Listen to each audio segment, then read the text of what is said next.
So what is diversity? What do you think of when we say diversity?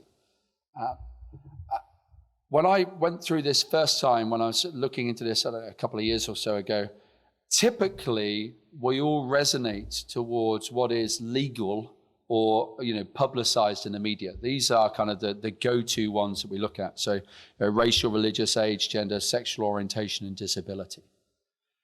When I was, so I tested myself late last night when we were having our conversations around cancelling events and restricting travel in our exec staff. And I wrote down as many as I could think of. I think this is 29 different forms of diversity. And then I went onto a website and literally just in one search found one that showed 54 different types of diversity.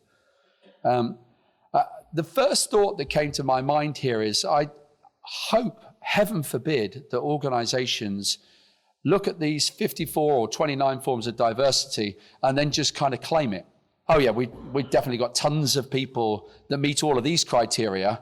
All of our 46-year-old white middle-aged men have elements of this. We're a completely diverse organization, pat ourselves on the back and go home and give up. Okay.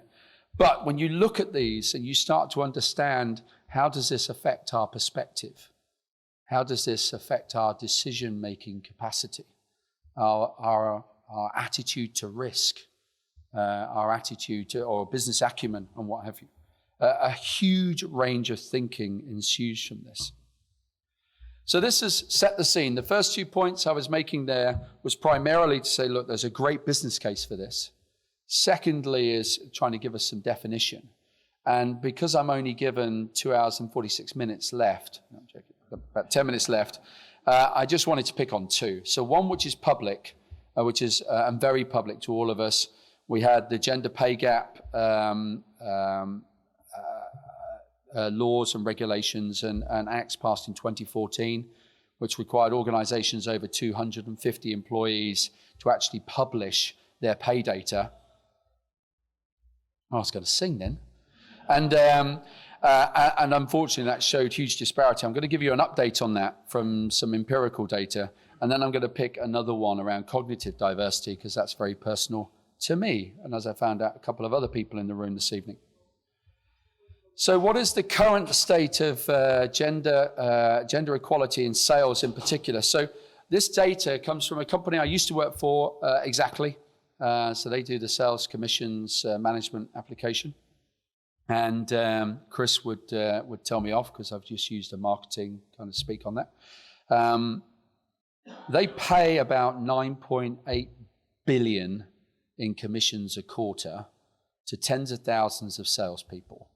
And at a big data level, and because they've been around 15 years, they've now actually followed careers. So this is empirical data, not survey data. So because it's empirical, you can't argue with it, and it's actually the truth. And I've had this subdivided down to try and pick Europe. So we reckon it's about 91, 92% accurate. There will be a little bit of US in there and a few other countries. Because of the big data nature of it, you can't keep narrowing it down. But what's really upsetting there is female sales reps are paid 22% less on OTE, and yet they hit their quotas more often. Think about that for a minute. Some of these are really depressing. It's actually 8% higher quota attainment. One of the stats I left off here is one of the reasons why women make great sales leaders is, in actual fact, they typically have a higher portfolio penetration in their sales mix when they're an individual contributor. The best sales leaders are not the top performers necessarily.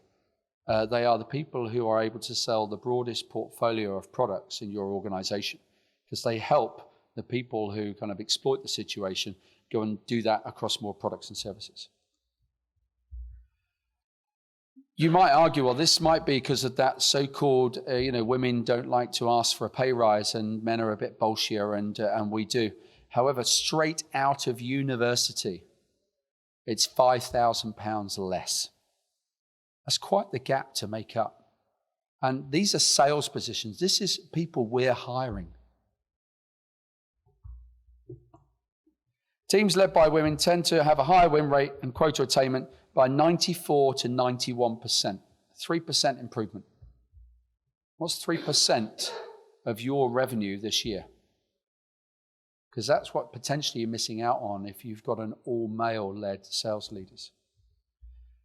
It gets worse, unfortunately. Female sales leaders are actually paid 25% less than their peers. Oh, and they stay 9 months longer. They're more loyal.